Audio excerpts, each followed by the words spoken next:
The Galactic Confederation had a particular way of solving diplomatic crises that, frankly, made about as much sense as using a flamethrower to toast marshmallows. One might think that after achieving interstellar travel and forming a multi-species government spanning 3 spiral arms, they'd have developed something more sophisticated than ritualized combat. But no. Here they were, in the 53rd century of the Common Calendar, still resolving major disputes by putting 2 individuals in an arena and letting them duke it out like it was prime-time entertainment. It's tradition, the aliens would say, as if that explained everything. Tradition.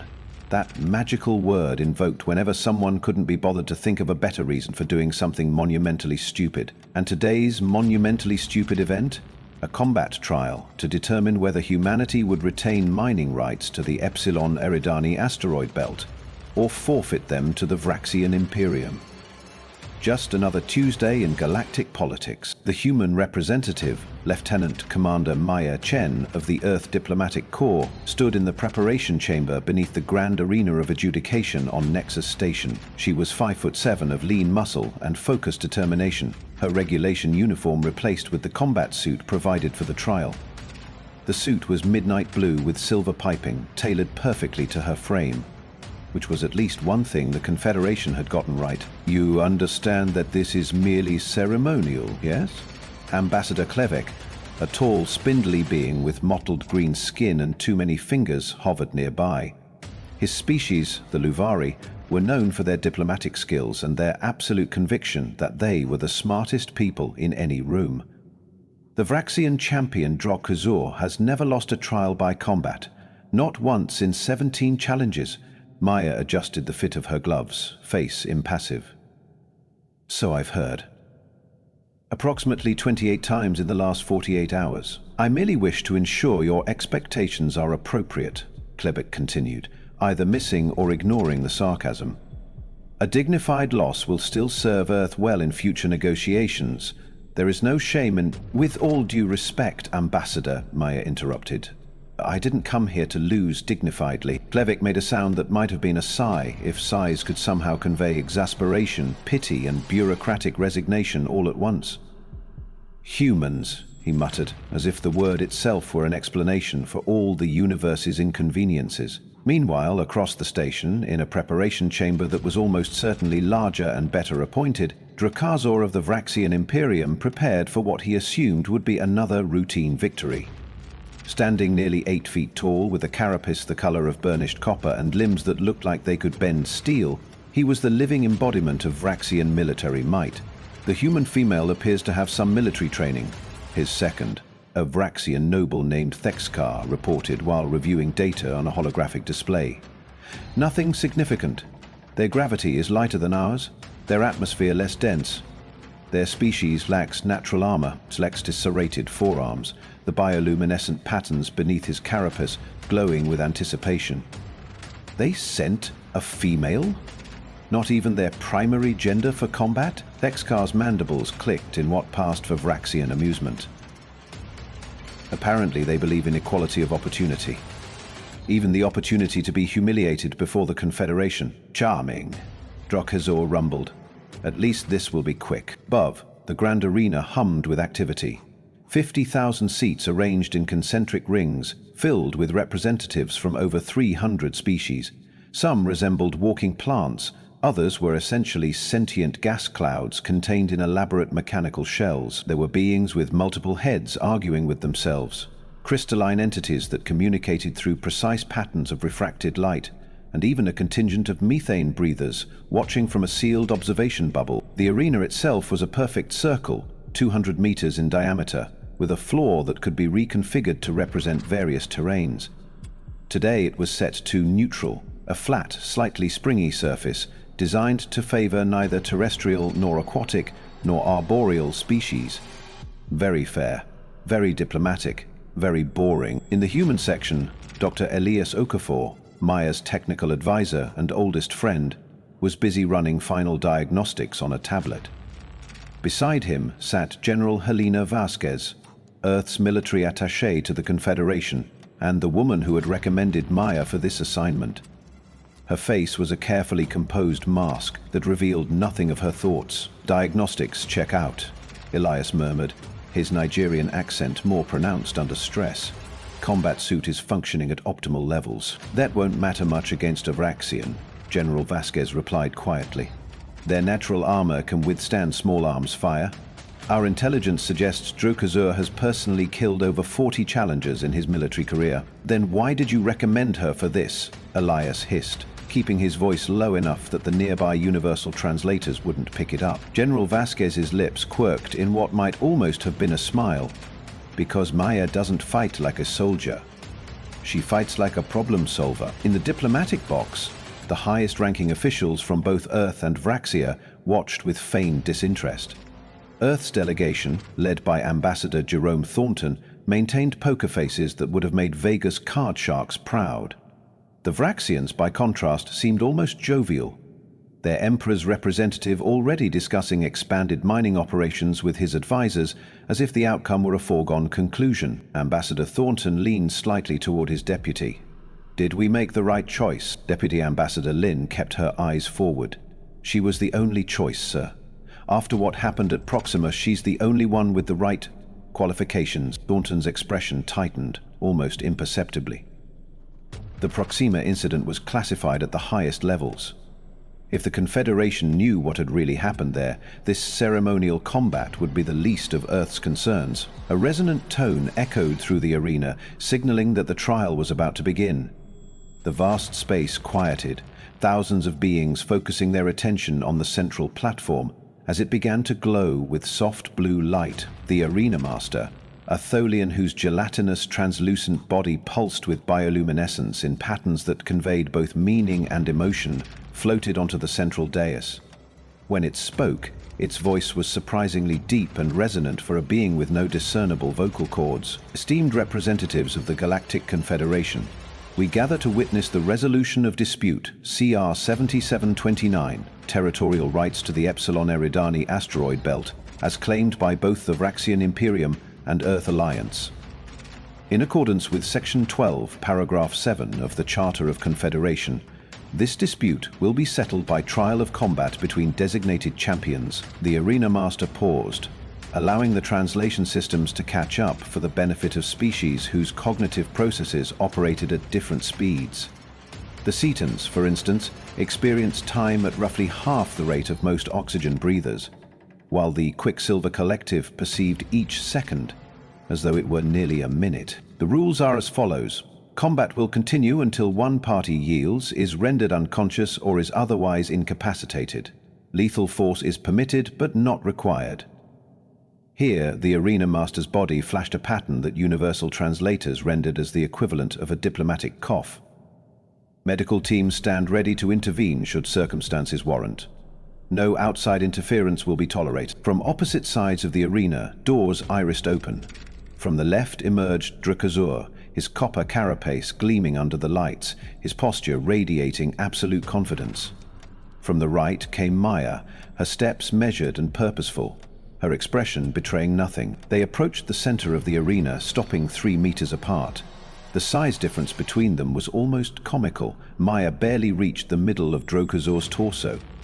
In the stands, several species that communicated through vocalizations made sounds that the universal translators rendered as laughter or derision. The Arena Master hovered between them.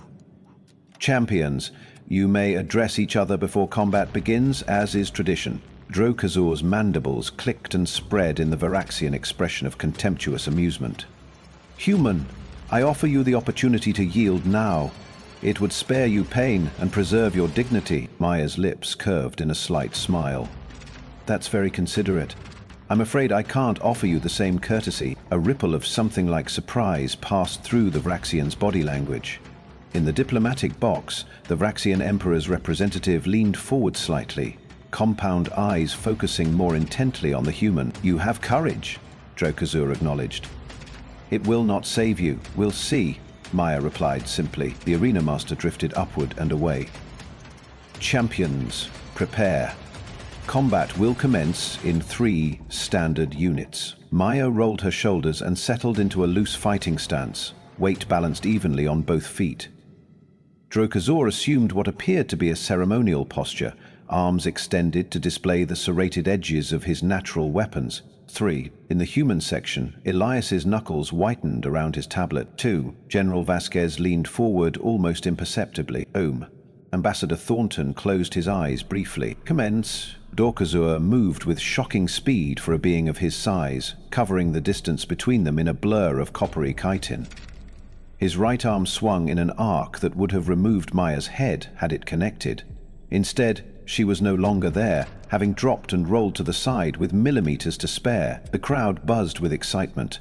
First blood was often last blood in these contests, and many had expected the human to fall immediately. Maya regained her feet and circled warily, keeping her distance as Drokazor turned to track her. Interesting, the Vraxian rumbled. Your reflexes exceed standard human parameters. Maya didn't waste breath responding. She continued circling, eyes never leaving her opponent, analyzing his movements, the way his weight shifted, the angles of his joints. Drokazor charged again, this time feinting left before striking right. Maya twisted away from the feint, but caught a glancing blow from the real attack.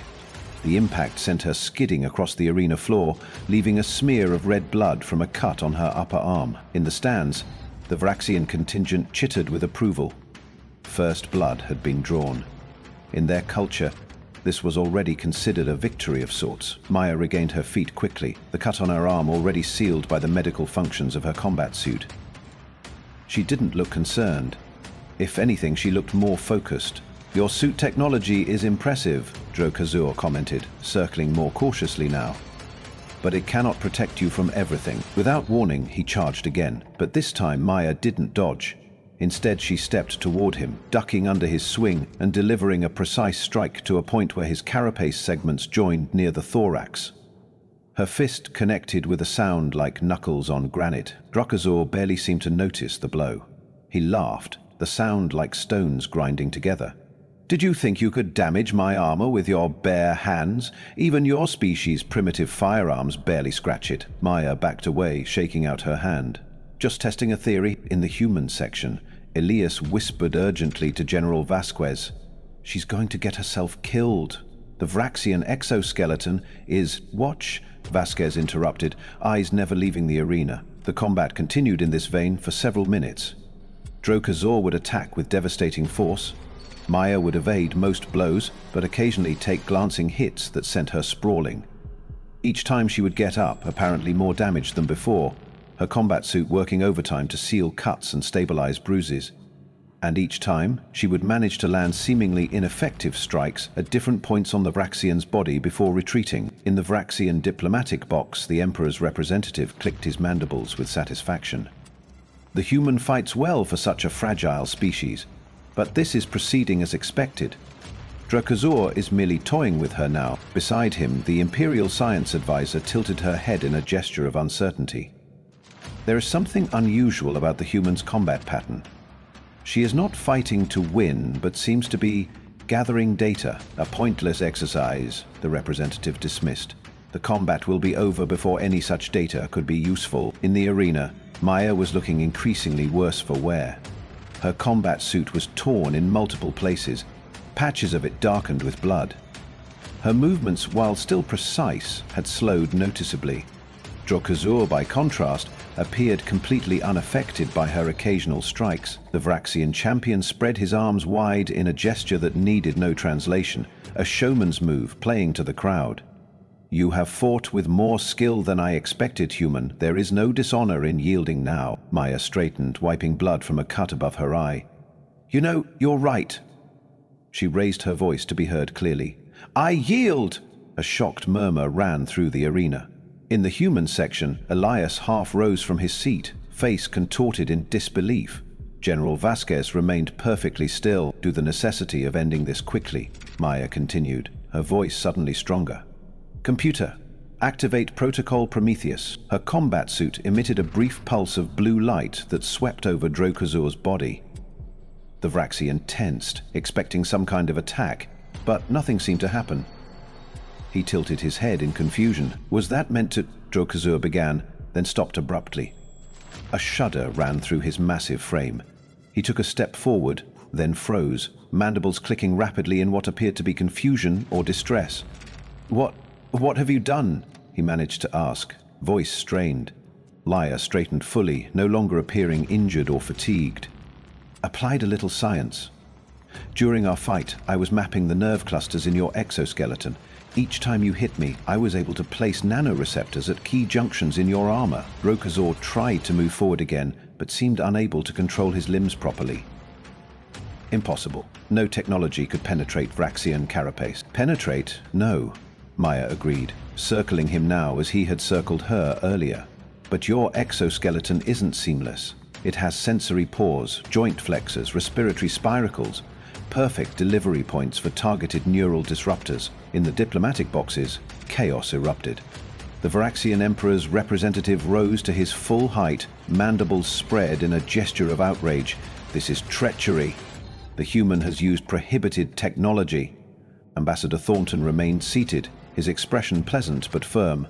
"I assure you, Representative, Lieutenant Commander Chen is using only standard-issue Earth Diplomatic Corps equipment approved by the Confederation for defensive purposes.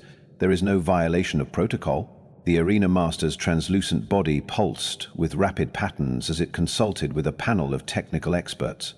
After a moment, it announced, "No prohibited technology has been detected. The combat continues." In the arena, Drokazor was visibly struggling now. His movements were jerky, uncoordinated, as if he were fighting against his own body. This is not honorable combat," he ground out. Maya circled him calmly. "Honorable? Like when your Imperium falsified geological surveys to claim our asteroid belt? Or when you sabotaged 3 of our mining stations, killing 17 people, and called them regrettable accidents?" That sent another shockwave through the audience. Such accusations were not typically part of combat dialogue. In the human section, General Vasquez permitted herself a small, tight smile. "We are a predator species," Drokazor managed to say, still fighting against whatever was affecting his nervous system. "We take what we need to survive. It is our nature, and we're an adaptive species," Mayo replied, stopping directly in front of him. "It's our nature to learn, to observe, and to find weaknesses. Like the fact that Vraxian neural pathways are remarkably similar to Earth crustaceans, something our xenobiologists discovered after studying casualties from those accidents I mentioned." Drokazor lunged suddenly, managing to override whatever was affecting him through sheer will. One serrated arm swung toward Maya's throat in what would have been a killing blow, but she was ready, sidestepping smoothly and placing her palm against another junction point in his armor. "Neural junction T7, she said calmly. "Controls voluntary motor function in your right hemisphere." The Vraxian's right side immediately went rigid, throwing him off balance. He toppled to one knee, mandibles clicking furiously. "How are you doing this?" he demanded, voice strained with effort as he tried to stand. "I told you," Maya said, circling to his other side. "Nanoreceptors at your neural junctions, transmitting targeted disruption patterns. Your own nervous system is doing most of the work." She placed her hand on another junction point at the back of his neck. "This one controls equilibrium, fascinating evolutionary parallel with Earth cephalopods." Drokazor collapsed completely, his massive body splayed across the arena floor, trembling with the effort to move, but unable to coordinate his limbs. The arena had gone completely silent. No species, no matter how alien their psychology, could mistake what they were witnessing. A complete reversal of the expected outcome. A human, representing the youngest spacefaring civilization in the Confederation, had systematically disabled one of the most feared warriors of one of the oldest stellar empires. Maya stood over Drokazor, her voice calm but pitched to carry. "You can yield, or I can continue demonstrating my knowledge of Vraxian neurology. Your choice." For several tense seconds, the Vraxian champion said nothing, his compound eyes fixed on Maya with an unreadable alien expression.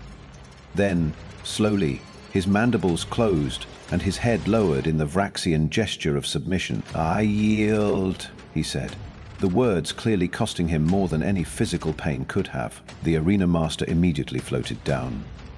"The combat is concluded. By yielding of the Vraxian champion, the dispute is resolved in favor of Earth.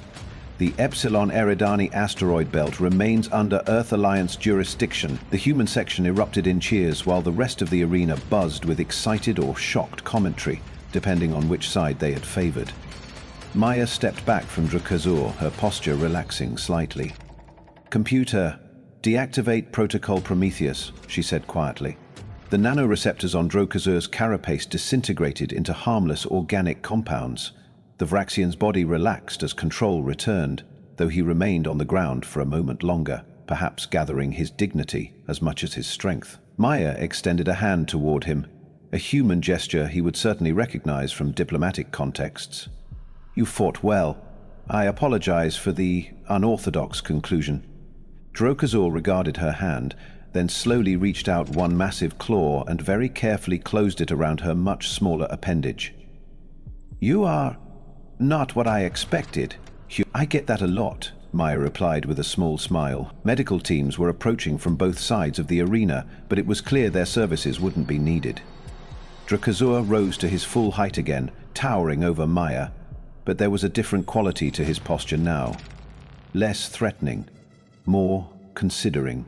"The Vraxian Imperium honors its commitments," he said formally. "The asteroid belt is yours, as agreed." Maya nodded. "Earth appreciates your adherence to Confederation law." They parted ways, each returning to their respective sides of the arena. As Maya approached the human exit, General Vasquez was waiting, standing at parade rest, her expression composed, but eyes gleaming with satisfaction. "Well done, Lieutenant Commander," she said as Maya reached her. "Thank you, General. I trust the diplomatic team can take it from here." "Oh, I think you've given them plenty to work with," Vasquez replied. "Ambassador Thornton is already arranging a formal conference with the Vraxian representative to discuss mutual security concerns in the Epsilon Eridani system." Maya removed the damaged combat suit gloves, revealing completely unmarked hands beneath.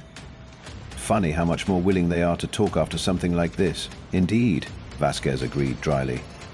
"It's almost as if demonstrations of capability improve diplomatic outcomes. Who would have thought?" They walked together down the corridor leading away from the arena, leaving behind the sounds of the still buzzing crowd. Medical staff appeared, ready to examine Maya, but she waved them off with a tired smile. "I'm fine. The injuries were mostly superficial, and the suit handled those." "The suit?" one medic asked, looking confused. "But we saw you taking hits that should have—" "Adaptive camouflage," Elias interrupted, joining them with his tablet in hand. "Combined with targeted blood packets for visual effect. Very convincing. Wasn't it?" The medic looked between them, then shook his head in bemusement before departing.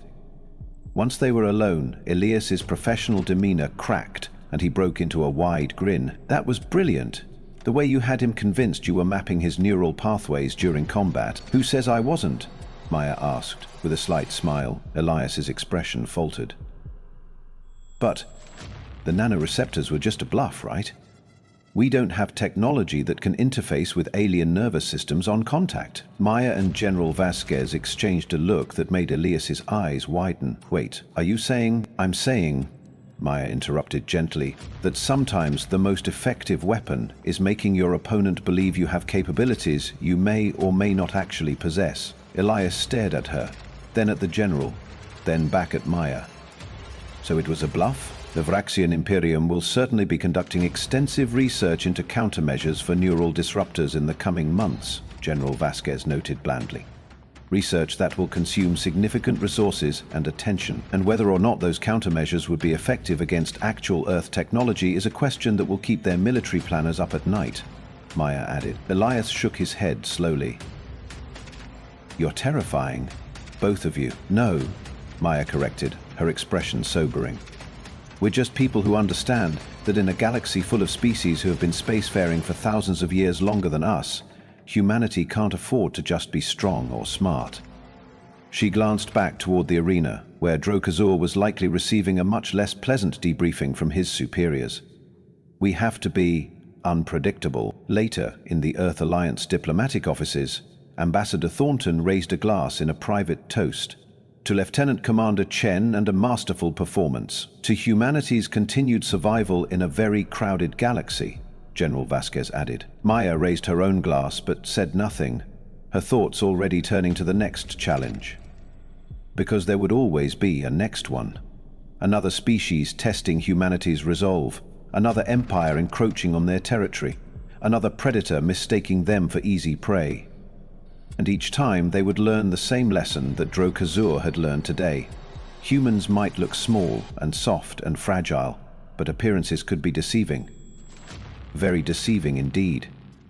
In the vast tapestry of galactic civilization, humanity was still just a few threads, new and not yet fully woven into the pattern, but they were threads of an unusual composition, adaptable, resilient, and with properties that the older species were only beginning to comprehend. She was supposed to lose. That had been the expectation. The human would fight bravely, be defeated with minimal humiliation, and Earth would gracefully concede the disputed territory. A nice, predictable outcome that would maintain the established hierarchy. Instead, she had walked out of the arena alone, without a scratch, leaving behind a Vraxian champion questioning everything he thought he knew about humanity, and a galactic confederation suddenly reassessing the potential threat level of the upstart species from the Sol system. All in all, not bad for a Tuesday in galactic politics. Word of the unexpected outcome spread through Nexus Station with the speed of quantum entanglement.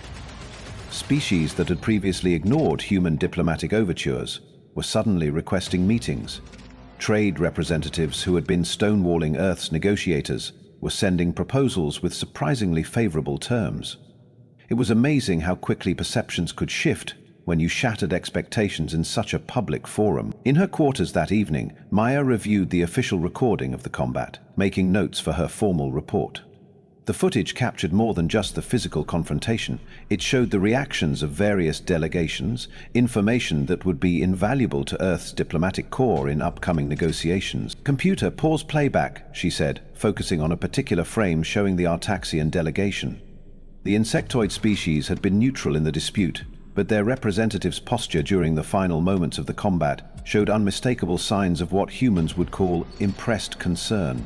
Their sensory antennae fully extended, body segments aligned in formal attention posture. A soft chime announced a visitor.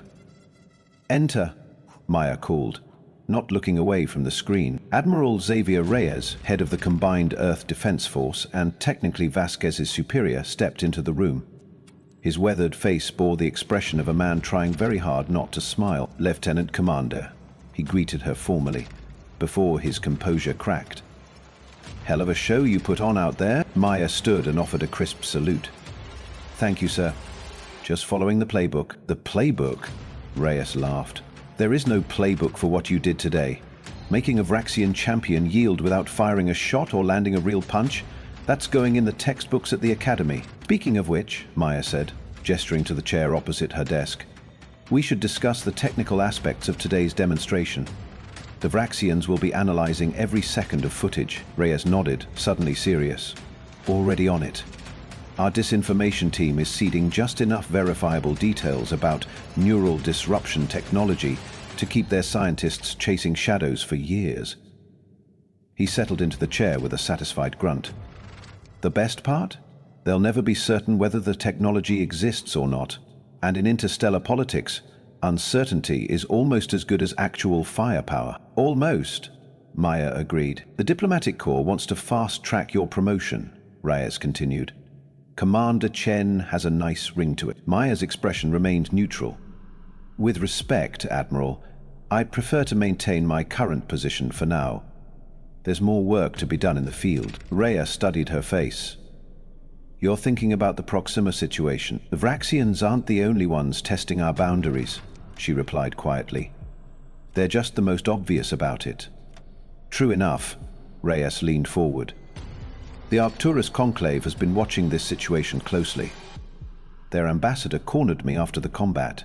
Seemed very interested in discussing mutual defense arrangements." Suddenly, Maya's eyebrows rose slightly. The Arcturus species had been notoriously isolationist since joining the Confederation. "That's unexpected." "That's what you accomplished today," Reyes said, standing to leave. "You didn't just win a fight. You changed the narrative about humanity in the galactic community. We're no longer just the newcomers, the youngsters stumbling around in space. We're now the species with unpredictable capabilities and unexpected strategies." He smiled, a predator's smile. "In other words, we're dangerous." After the Admiral left, Maya turned back to the paused recording, studying the faces and postures of the various alien representatives. Each one represented a civilization with thousands of years of history, technologies humanity was still struggling to comprehend, and resources that dwarfed Earth's modest interstellar holdings. And yet today, they had all learned something valuable. Never underestimate the species that had climbed out of their gravity well less than 5 centuries ago and was now claiming their place among the stars she had been supposed to lose. Instead, she had changed the game entirely. All in all, not bad for a Tuesday in galactic politics.